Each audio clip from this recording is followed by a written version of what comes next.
Hello students, मैं आपका teacher Akshay Kumar फिर से आपका स्वागत करता हूं आपके अपने YouTube channel computer science with Akshay sir.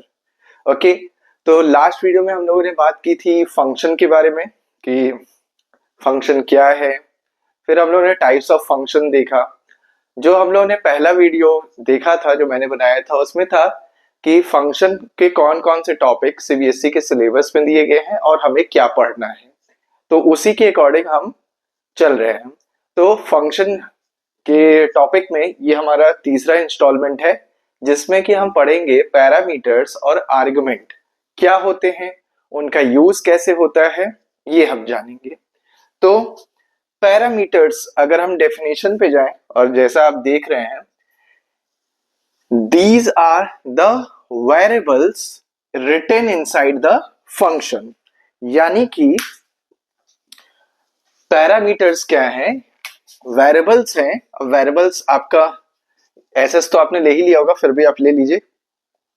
Variables क्या है, जैसे कि हम ए बी सी जो भी हम एल्जेब्रिक वैल्यू देते हैं वो आपके वेरिएबल्स कहलाते हैं। दैट वेरीज द वैल्यू, जिसकी वैल्यू हम बार बार चेंज कर सकते हैं। तो वेरिएबल्स जो कि रिटन इनसाइड द फंक्शन होते हैं, और कब, जब व्हेन वी विल क्रिएट। यानी कि कब ये होगा, जब हम फंक्शन को क्रिएट करेंगे और वहां पे जो राउंड ब्रैकेट हम ऐसे देखते थे, है ना, तो उस राउंड ब्रैकेट में फंक्शन के जो मैंने बताया लास्ट वीडियो में फंक्शन प्रोटोटाइप में, तो फंक्शन प्रोटोटाइप में क्या था कि यानी फंक्शन हेडर में हम क्या देते थे कि फंक्शन का नेम, यहाँ पे क्या लिखते थे हम लोग, डेफ के बाद फंक्शन नेम जैसे मैंने लिखा था ऐड, और उसके बाद राउंड ब्रैकेट, और इसके अंदर हम देते थे पैरामीटर्स। ठीक है, अब ये पैरामीटर्स जो है वेरिएबल्स होते हैं, जैसे मैंने a कॉमा बी दे दिया, तो ये एक्चुअल वैल्यू होल्ड जो है नहीं करते हैं, ये फॉर्मल वैल्यू होल्ड करते हैं। अगर मैं यहां लिख दूं कि it holds formal value, formal value से क्या मतलब है, it holds formal value, formal value से क्या मतलब है, ऑब्वियस है कि उसके पास खुद की कोई वैल्यू नहीं होगी। एक सिंपल सा पैरामीटर के लिए दिमाग में बैठा लीजिए कि उसके पास खुद की कुछ वैल्यू नहीं होगी। ठीक है, वो जो आर्गुमेंट देगा वो उसको मिलेगा। और अगर मैं एट द एंड आपको बताऊं, उससे पहले बता दूं कि हम लोग जनरली जैसे बोलते हैं ना, डेटा इंफॉर्मेशन नहीं बोलते कि अच्छा वो इंफॉर्मेशन देना, डेटा ट्रांसफर हुआ कि नहीं, कितना डेटा बचा हुआ है, जबकि वो एक्चुअल में इंफॉर्मेशन है। डेटा तो रॉ फैक्ट्स होता है जिसका कोई मीनिंग ही नहीं होता है, लेकिन हम जनरल वर्ड में जो बोलते हैं ना, आटा पिसवा लेना, वैसे ही यहाँ पर हम आर्गुमेंट वर्ड बहुत कम यूज करते हैं, हम पैरामीटर ही यूज कर लेते हैं। अच्छा ये क्या है, अच्छा ये क्या है, ऐसे करके, मतलब जहां पर भी वैल्यू यूज हो रही है, अच्छा ये पैरामीटर ही है, जैसे कि अभी आर्गुमेंट में बताऊंगा कि कैसे। अब यहां पर मैंने क्या कहा कि these are the variables written inside the function when we will create it, जब हम इसको क्रिएट करेंगे, किसको, फंक्शन को, तो it holds the formal value, जो फॉर्मल वैल्यू है उसको ये होल्ड करेगा। इसका इंक ही लग रहा खत्म हो गया, है ना।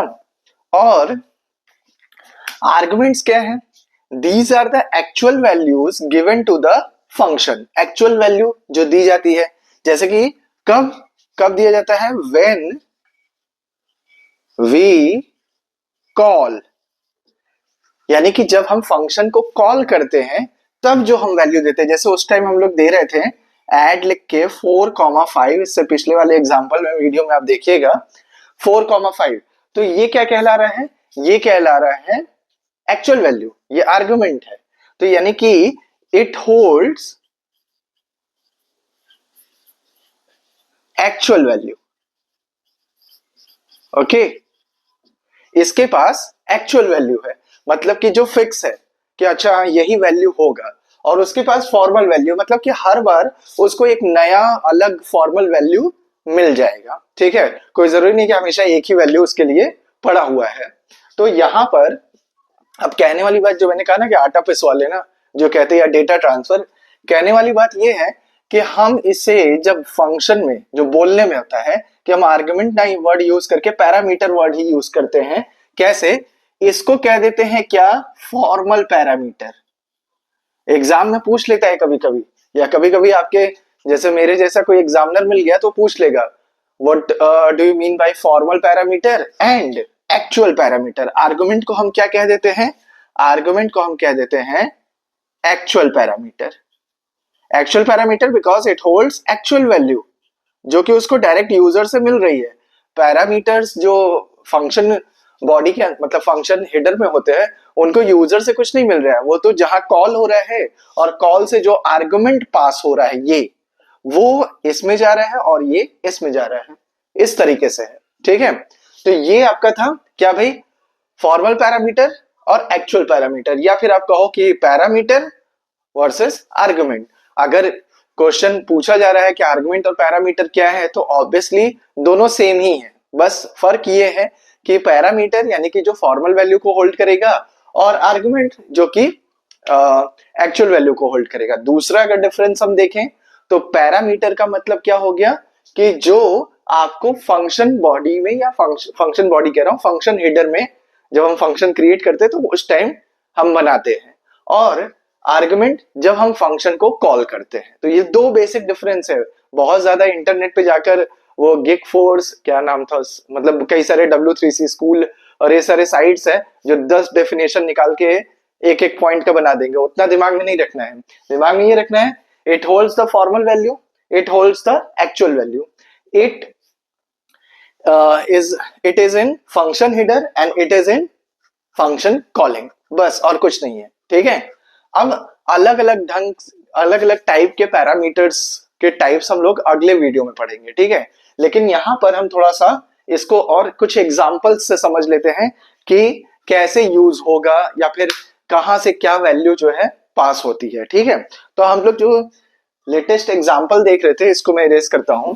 जो मैं लास्ट वीडियो में मैंने एक एग्जांपल बनाया था उसी को देख लेते हैं।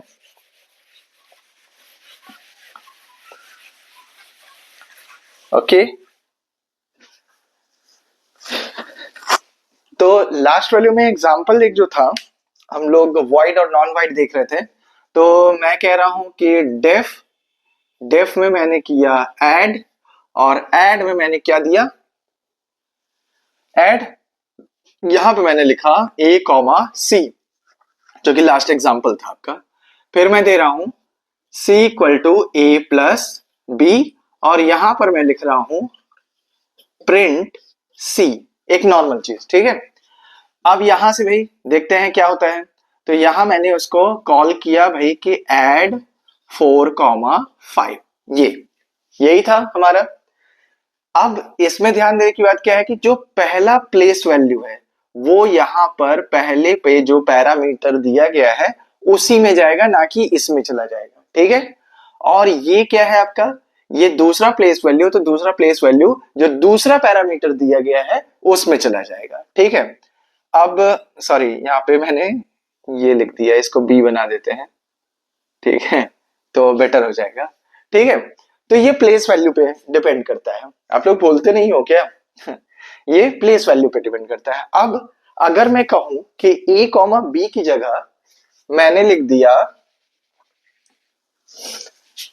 b कॉमा a, ठीक है, आंसर तो वही रहेगा हमारा क्योंकि एडिशन है। हाँ, सब्ट्रैक्शन होता तो हो सकता है आंसर डिफर होता, लेकिन यहां पर जब आप प्रिंट करोगे, अगर मैं यहां पर प्रिंट करूं प्रिंट b, तो b की वैल्यू क्या आएगी 4।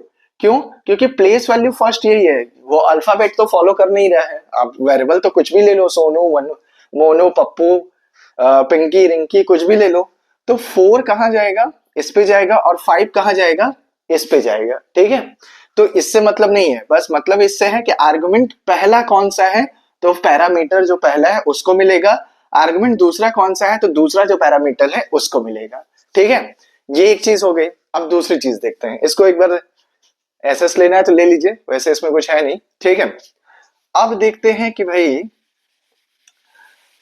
अगर तो फिर से स्टार्ट करते हैं। एक्चुअली मैं मोबाइल हमेशा मैं जो है फ्लाइट मोड पे डाल देता हूँ, आज डालना भूल गया। तो किसी का कॉल आया और वो साइलेंट पे ही था, कॉल आया मुझे पता नहीं चला और वीडियो जो है बंद हो गया। मैं इतना पढ़ा लिया, मतलब ये समझा दिया लाइन वाइज। फिर जब मैं जाके देख रहा हूँ तो वीडियो बंद था। चलो कोई बात नहीं, फिर से बता देता हूँ, ठीक है। ज्यादा कुछ नहीं बताया, क्लास मिस नहीं हुई है, ठीक है। देखो भाई, मैं उधर एग्जाम्पल जो बता रहा था उसके बाद ये आ रहा हूँ कि पैरामीटर और आर्गुमेंट में लाइन वाइज अगर मैं कंपेयर करूँ, ठीक है, तो भाई दो ही कंपैरिजन आपको देखने को मिलेगा, ठीक है। एक हो गया आपका फॉर्मल वैल्यू और एक हो गया आपका एक्चुअल वैल्यू। एक मिनट देख लूं फिर से चल रहा है कि नहीं, ठीक है। हाँ चल रहा है ठीक है। अब फ्लाइट मोड पे डाल दिया हूँ, ठीक है। तो एक हो गया आपका फॉर्मल वैल्यू और एक हो गया आपका एक्चुअल वैल्यू, ठीक है। दूसरा हो गया कि कहां पर रहेगा वो, तो पैरामीटर रहेगा फंक्शन हेडर में राउंड ब्रैकेट के अंदर ही, ओके, आफ्टर फंक्शन नेम, ये जो आपको दिख रहा है आफ्टर फंक्शन नेम। और दूसरा जो है आर्गुमेंट कहाँ रहेगा, वो रहेगा फंक्शन कॉलिंग में राउंड ब्रैकेट में ही, जो यहाँ पर है। तीसरा जो मैंने यहाँ लिखा था, जो मैं अभी बता रहा था, जो रिकॉर्ड नहीं हुआ, कि वेरिएबल। तो दोनों क्या है, वेरिएबल्स ही है, ठीक है। यहां पर ए और बी लिया हुआ है, यहां पर मैंने लिया एक्स और वाई, और इसको मैंने पास किया। तो एक्स के पास क्या है, 5 है, वो किसके पास जाएगा, ए के पास। वाई के पास क्या है, 10 है, वो किसके पास जाएगा, बी के पास। तो ये दोनों भी क्या है, वेरिएबल्स ही हैं, यानी कि आपके आर्गुमेंट्स भी क्या है, वेरिएबल्स हैं, okay, that holds actual value. और आपके पैरामीटर्स भी क्या है, वो भी वेरिएबल्स ही हैं। नेम्स भी कह सकते हैं, आइडेंटिफायर जो होता है नेम्स होते हैं ना, तो नेम्स भी लिख सकते हैं, वेरिएबल्स ही हैं। तो दोनों वेरिएबल ही हैं, बस एक ऐसा वेरिएबल जो एक्चुअल वैल्यू होल्ड करे, जो यूजर दे या फिर हमें प्रोग्रामर दे रहा है, तो उसे हम आर्गुमेंट कह देंगे। और एक जो है आपका पैरामीटर हो जाएगा जो फॉर्मल वैल्यू करेगा। इसके अलावा आपको और लिखने की जरूरत नहीं है, ठीक है। ये जनरली आपको कहाँ पूछा जाएगा, जनरली पूछा जाएगा आपके वाइवा में। बहुत जल्दी लेटर तो आ गए हैं कि कौन कहाँ आने वाला है, कौन कहाँ जाने वाला है, ये सब तो आपके स्कूल को पता चल ही गया होगा, ठीक है। तो आप अपनी तैयारी सही से करिए। और अगर लैब मैनुअल की, मच्छर बहुत सारे हैं, लैब मैनुअल का कोई इशू है तो आप मुझे इंस्टा हैंडल पर मैसेज कर सकते हैं या फिर मुझे कमेंट में लिख सकते हैं, मैं आपको लैब मैनुअल भी प्रोवाइड कर दूंगा। और अगर प्रोजेक्ट का कोई इशू है तो वो भी हो जाएगा, but free of cost, okay. ये चैनल जो है आपसे किसी तरह का पैसा या वो फिर डिमांड नहीं करता है कि आप प्रोजेक्ट है चाहिए तो पैसा दीजिए, या फिर उसके लिए, या फिर प्रोजेक्ट में कोई हेल्प चाहिए तो आप वहां पर उसके लिए भी मैसेज कर सकते हैं, ठीक है। मुझे बस हेल्प करनी है और अपना टाइम निकालना है, ठीक है। ये दो चीजें हैं। और यहाँ ये तो समझ में आ गया पूरा आपका।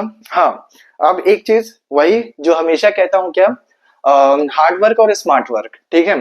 तो आपको स्मार्ट वर्क का मतलब ये हो गया कि आपको जो है सिलेबस को जो है सही ढंग से पढ़ना है, कौन सा हिस्सा ज्यादा फ्रूटफुल होगा उस पर ध्यान देना है, कौन सा हिस्सा कम फ्रूटफुल होगा तो उस पर कम ध्यान देना है। जैसे कि क्लास 10th में आपका जो सिलेबस था आईटी का 402, उसमें कम्युनिकेशन स्किल जो था वो सिर्फ 2 नंबर का आता है, डीवीएमएस 12 नंबर का आता है, 12 मार्क्स का। तो वहां पर फोकस किस पे करना है, हमें डीवीएमएस पे ज्यादा as compare to communication skill, ठीक है। तो उसी तरह यहाँ पर भी हमें ध्यान देना है कि कौन सा चैप्टर ज्यादा फ्रूटफुल होगा, कौन सा कम। दूसरा स्मार्ट वर्क ये कि आंसर्स लिखने की प्रैक्टिस अभी से करिए, ठीक है। चाहे तेज बच्चा हो चाहे कमजोर बच्चा हो, सभी बायोलॉजिकली अगर देखेंगे तो अपने दिमाग का सिर्फ 1% यूज करते हैं, ठीक है। डिफरेंस बस होता है इंटरेस्ट और फोकस का, ठीक है। उसका बच्चे का इंटरेस्ट और फोकस रहता है तो वो नंबर अच्छा ला देता है, और जिस बच्चे का इंटरेस्ट और फोकस नहीं रहता है उस बच्चे का नंबर कम आ जाता है, ठीक है। तो तेज बच्चा कोई टॉपर नहीं होता है, कोई एवरेज नहीं होता है, बच्चे सब एक इक्वल होते हैं, ठीक है। बस उनमें फोकस और इंटरेस्ट का डिफरेंस होता है।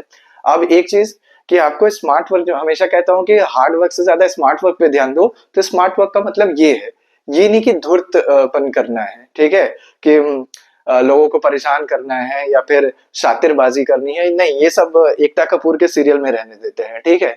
हाँ, इस चैनल को प्लीज अपने उनसे क्या कहते हैं, जो भी रिलेटिव्स हैं, जो भी फ्रेंड सर्कल है, उनसे जो है शेयर करिए ज्यादा से ज्यादा, तो बेटर होगा मेरे लिए, ठीक है। और कहा जाता है कि ज्ञान जितना बांटेंगे उतना बढ़ेगा ही, लेकिन हम लोग क्या क्या सोचते हैं, कुछ बच्चे सोचते हैं अरे मेरे साथ जो है चाचा का लड़का पढ़ रहा है या मौसी की लड़की पढ़ रही है, उसका अगर नंबर हमसे ज्यादा आ गया, अगर मैंने अक्षय सर का चैनल शेयर कर दिया या फिर जिससे भी आप पढ़ते हैं उनका चैनल शेयर कर दिया, तो फिर दुनिया तो कई सारे हैं ना। पीडब्ल्यू का ही एग्जाम्पल लो, तो उसको तो आपके चाचा का लड़का और आप भी पढ़ रहे हो, है ना।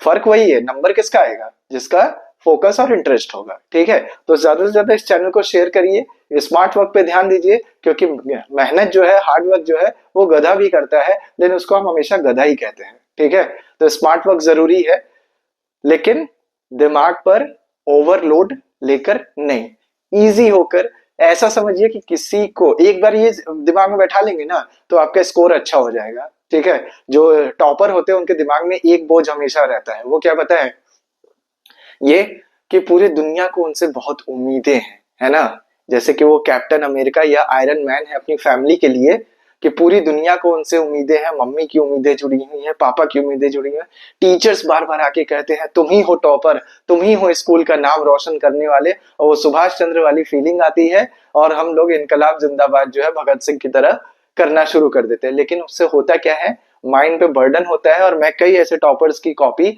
पिछले स्कूल में भी चेक करता था, उसमें भी और अभी इस स्कूल में भी, उनमें कमी यही दिखती है कि इतना ज्यादा बर्डन हो जाता है कि वो लिख नहीं पाते हैं जो आता हुआ। कभी कभी तो ऐसा होता है कि क्वेश्चन छूट जाता है, अरे ये भी था क्या, ये आ रहा था मुझे, लिख नहीं पाया, लिख नहीं पाई, या आंसर आ रहा था मुझे लेकिन समझा नहीं पाया या पाई। ठीक है, तो इसीलिए पेरेंट्स आपको सजेशन देते हैं, आप पे बर्डन नहीं डालते। ठीक है, आप आराम से रिलैक्स होकर पढ़ाई कीजिए, और ऐसा समझिए कि किसी को आपसे कोई उम्मीद नहीं है, बस आपको खुद से उम्मीद है, और मुझे ये करना है खुद के लिए और अपने परिवार के लिए। ठीक है, तो इसी के साथ इस वीडियो को एंड करते हैं। चैनल को सब्सक्राइब कर लीजिएगा, 97 पे अटका है, उसको 100 पहुंचाओ भैया। ठीक है, और उसको क्या कहते हैं, कौन सा बटन होता है, हाँ लाइक का बटन है, उसको लाइक कर दीजिए। लाइक नहीं करते हो, बहुत कम लाइक करते हो, तो लाइक कर दो। व्यूज आते हैं लेकिन लाइक नहीं आता, 200 से ऊपर व्यूज है लेकिन लाइक जो है 35-36 ही है। ठीक है, तो लाइक कर दो, और एक और था ना, वो बेल आइकन यानी वो घंटा जो है दबा देना, तो वो कर देना। ओके, धीरे धीरे करके सीख जाऊंगा, प्रोफेशनल यूट्यूबर भी बन जाऊंगा अगर आप लोग का सपोर्ट ऐसा ही रहा। ओके, तो